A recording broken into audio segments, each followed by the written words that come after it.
माई है 8 बरिस के श्री रामचंद्र ना। माई है 8 बरिस के श्री रामचंद्र ना।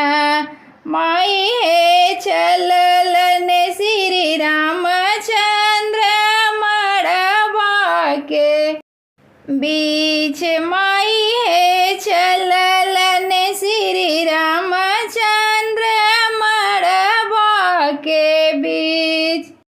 माई है के रे जनेउआ देतई के रे आशीष। माई है के रे जनेउआ देतई के रे आशीष।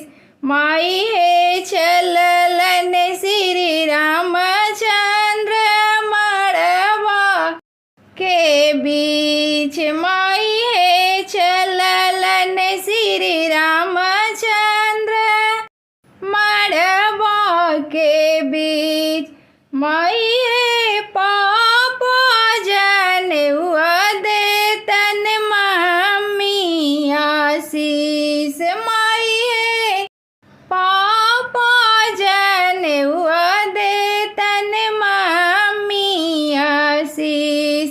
माई है चललन श्री रामचंद्र मड़वा के बीच। माई है 8 बरिस के श्री रामचंद्र ना।